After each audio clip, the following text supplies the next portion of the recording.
soul to soul, soul to soul,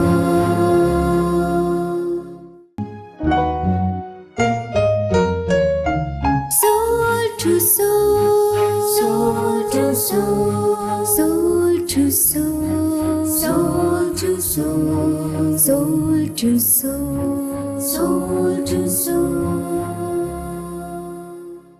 Today, here we have with us a spiritual personality and who's been practicing Rajoga meditation since childhood. Welcome to the show, sister. Thank you so much.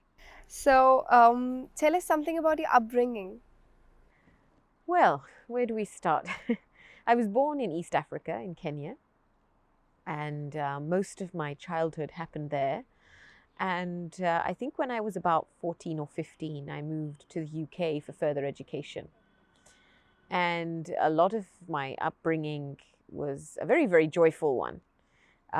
Even though my parents and my family actually were exposed to spirituality when I was quite young, that it was wonderful to be able to grow up in an integrated environment where there was not only the spiritual disciplines and etiquette, but also the freedom that a child needs to grow.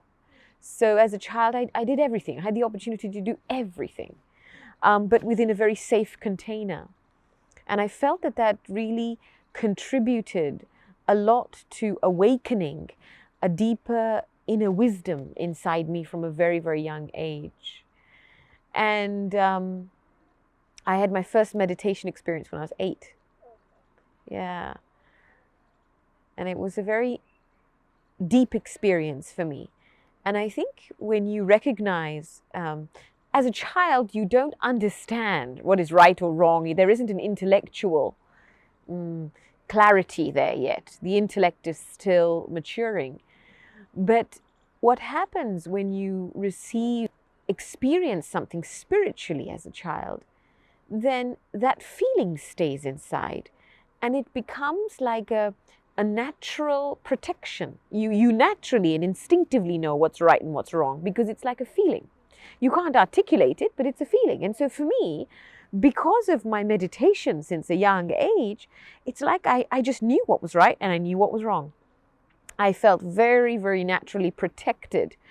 And we were near a BK center, and so I would often go regularly. And I experienced a lot of love of the family. And I think that's all children need growing up is real pure love and freedom with safety, with safety, with boundaries that allows them to express, because that's what the purpose of childhood is to do that. And nowadays I feel that really for children, and I had the fortune of this, to be able to grow up within a spiritual environment, be exposed to a spiritual journey.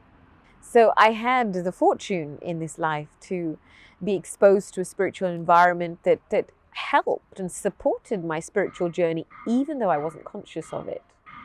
And I really feel that for children and young people today, that's so important, is the exposure to an energy that's just pure and good. Because there's like an osmosis that takes place. Right? It just draws something pure and good out of the kids. And that kind of foundation, I feel, has been extremely beneficial for me and has been a very powerful foundation for my personal life.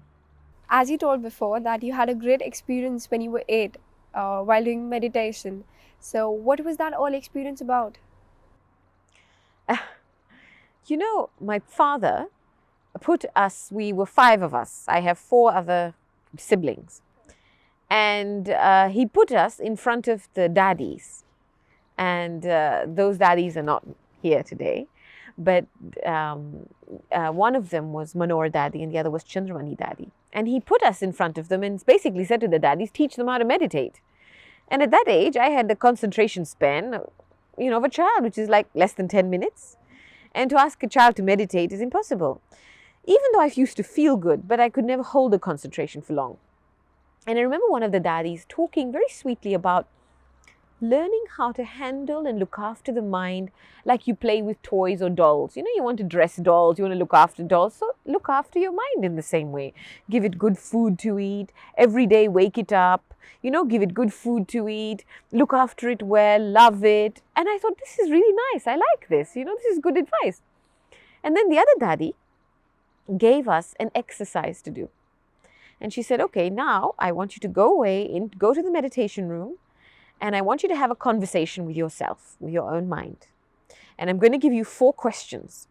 And you have to have a conversation with yourself, ask yourself the question, answer it, ask the next question, answer it.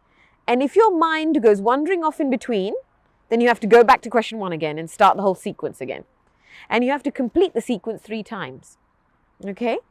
And so the 4 questions were, who am I? Who do I belong to? Where do I come from? And why am I here? Now, these are super existential questions for an 8-year-old, but I already had some awareness. And so I went walking off to the meditation room and sat down. And as I began that conversation inside, it was just amazing. I felt pulled into a realm of very, very deep inner peace and bliss as a result of that experience. And I started the sequence first, I got distracted, then I had to start again. And then I started again, I got distracted by some noise, and I had to start again. Then on the 3rd go, I thought, no, I've got to do this. And so when I started the conversation, by the time I got to the 3rd question, I just got pulled into a very, very deep experience of peace and bliss. And it was very powerful. And I must have been there for 45 minutes, but it felt like 5 minutes. And I remember that was my first experience. And ever since that time, it's just laid a very powerful tone inside me. So what was those answers which you gave to yourself while asking those questions? Good. Well, when I started with the question, who am I became aware that I'm something that's more than just this body. Like there's an energy inside me. And I became aware of that energy. Call it soul, a subtle energy. And it's a very pure energy. Yeah? Matter is an energy, but the soul is also an energy. And a very pure energy. And so I just became very naturally aware that I'm this soul. This very pure energy inside that makes this physical body move. And then just became aware of that when we have the home of the body down here in this world, that the home of this energy is silence.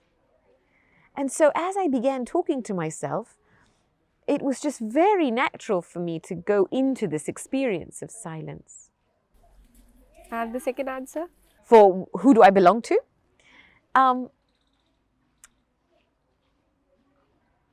was aware that there is an energy that lives beyond this world. This was very clear to me somehow since I was a child, that God doesn't live in this world, right? And it's an energy that's like an ocean of light, an ocean of peace, an ocean of bliss, an ocean of knowledge. But more than just an energy is my real dad. And I loved it. As a child, you know what you're like. You have imaginations, you play. So I just loved imagining that I have this energy, this pure energy that's like an ocean, that's my dad. And he's always looking over me wherever I am, whoever I'm with, he's watching me. God is watching me. And so that, as I began that conversation, that beautiful feeling came that, I became aware of this energy that was watching me. And then where do I come from? This whole awareness that the place where my parent resides beyond this world is also my home, and it's a place of deep silence. And that when So you knew that? I did. I was aware of that because I had, to a certain extent, been spiritually educated with that. Your family was a religious family. That's right. And so it made sense to me, because you can't have a conversation with yourself if something doesn't make sense to you. And so it made sense to me that, yes, my home was of silence, because that's the energy that is God. And I just began to feel that and it's so easy for a child to slip into a different experience. So I began to experience deep silence. And in that silence, I just got lost in very, very deep bliss. And the last question? And the last question, I never got around to answering the last question because I had my experience before the last question. But these 4 questions have been like a guiding compass for me. You know, they refocus me spiritually all the time. Before I start anything, I reconnect first. I go inside, I go up, and I come down. So that whatever I'm doing in my life is purposeful. You know, many times in my life, people say to me, oh, I'm so busy. Oh, I'm so busy. And, you know, Daddy Janki says, and I quote this often, is that when you say you're busy, you're actually lazy. Because you can't be bothered to figure out why you're doing what you're doing. So by looking at everyone else around you, you copy because you think, well, if they're doing that, then I must be doing that. If they're doing that, then maybe I should get involved too. But actually, it's none of your business. You know, and yet we want to get involved in X, Y, and Z because we want to appear like we're doing something. And yet we open a book, but we don't close it. And then we open another book and we don't close it. And we get to the end of the day and we say, oh, I've been so busy today. But actually accomplished nothing. Yeah? But somebody who's purposeful, who knows why they're here, what is their purpose in life, they're active. They will know where to get involved, where not to get involved. They will know how to use their personal energies wisely. And so the last question has been very, very beneficial for me to help me focus. Otherwise, it would have been so easy for me to get distracted in 10 million things. Yeah?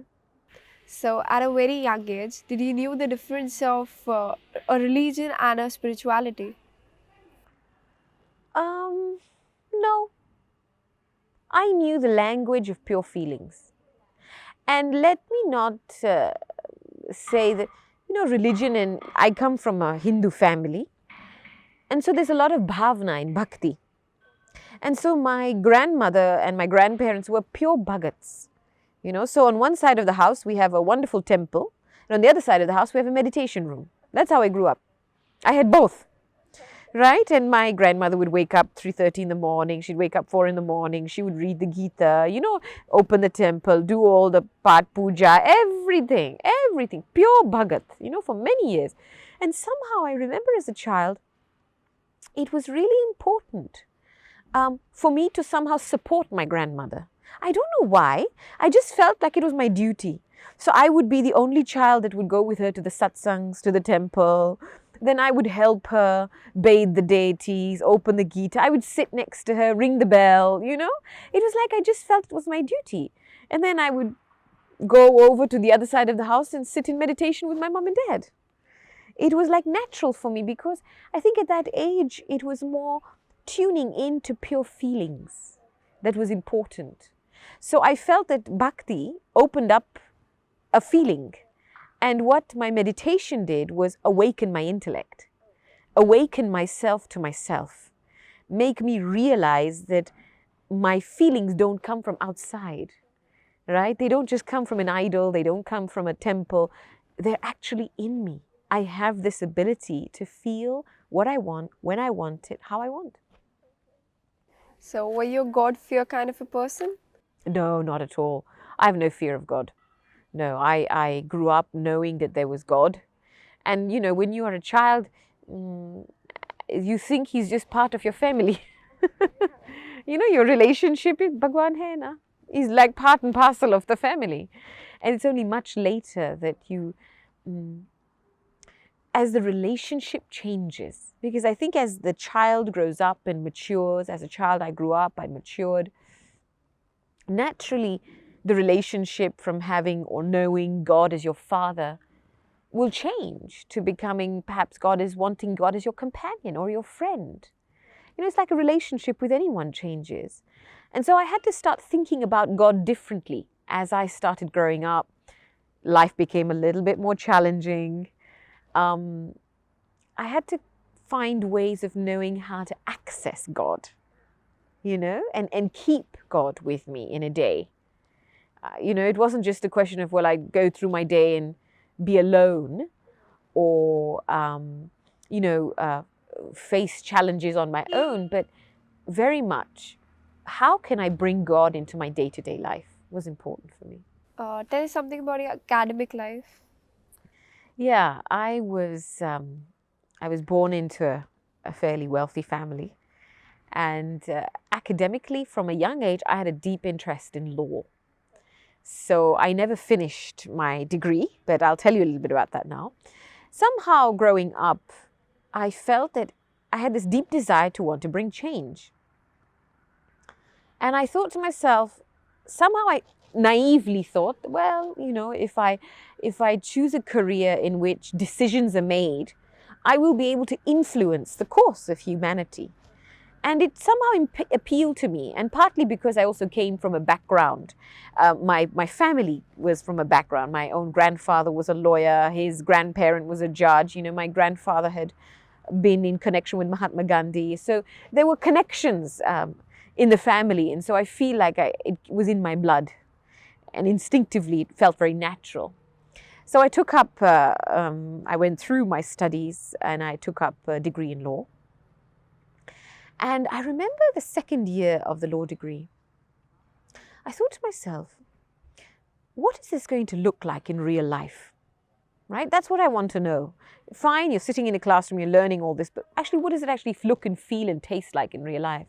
So I took a couple of months out and went and joined or shadowed the CEO of a criminal law firm, right? Just to get hands-on experience, to know what I was getting into. It was a very interesting experience because then you see the reality of what life is about. It's not what you learn in the textbooks. It's deeply entrenched attitudes that are negative, that are prejudiced, that are greedy. And I saw that predominantly most of the decisions were made where the money was, right?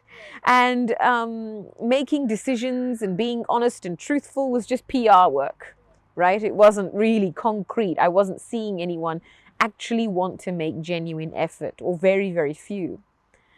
And the person I was shadowing said to me, Gopi, you're great. You've got a lot of talent. You'll be able to move forward in life, but you've got two things against you. And he was very matter of fact and polite about it. And I accepted it. And he said, one, you're a woman. And secondly, you're an Asian. And he was right, let alone being an Asian, but secondly, just being a woman in that world was tough. It was quite prejudiced. It was very male dominated. And so what did you have to be to survive? Were you going to have to lose your identity to become like a man to survive in the world? And secondly, I was an Asian, right? Because I had studied law in England. So when I heard him say that, he was just telling me the truth, and I was very grateful, And I realized that. And then I had a moment of deep humility inside, because I had to deeply face the choices I was making in my life.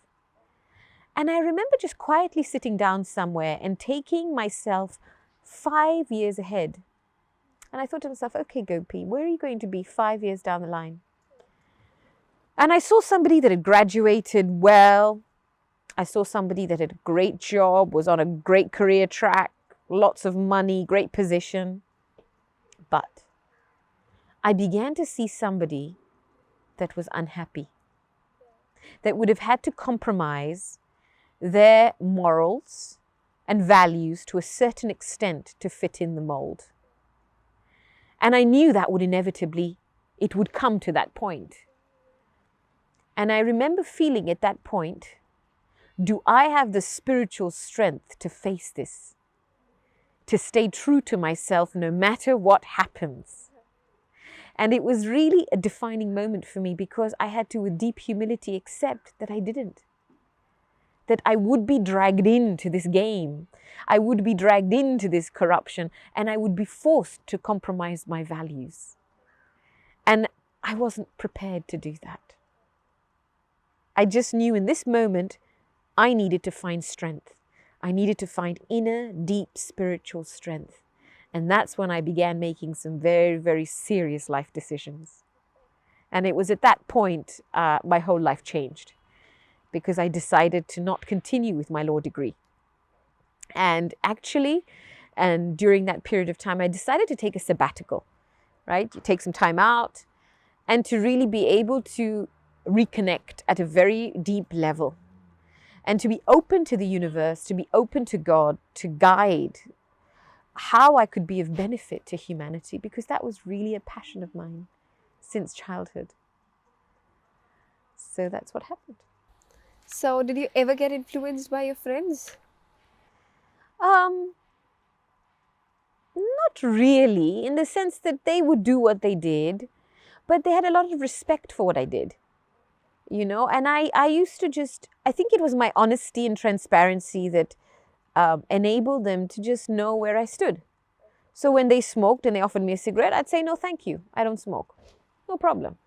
So, they never forced you for that? No, they didn't force me for that. I mean, you'd get the odd joke, oh, come on, don't be, you know, stuffy. But the thing is that it's not about them forcing me. It's about what I am what my convictions are. And it was very clear for me, I wasn't going to go down this road. You never wanted to smoke, you never wanted to drink? Absolutely not. I couldn't stand the smell of cigarette smoke, you know, and drink was out of the question. I mean, it was something that, for me, what was important in my life was self-control, you know, real self-control. And I knew that these were things that would derail my connection with myself in many ways. And so it was just very clear for me, I just didn't want it. And so if we would go out, you know, they would offer me juices, drinks, you know, salads, but never any drinks. And it was, I think the main thing was they just knew, we can't move her, we can't shake her. She stands firm in her conviction. So, you didn't even try non-vegetarian food ever? No, I couldn't, because I knew where it came from. And knowing that, no way, I could never. It wasn't even a temptation. Absolutely not. Especially when I knew where it came from, you know? Yeah. It was a nice journey talking to you.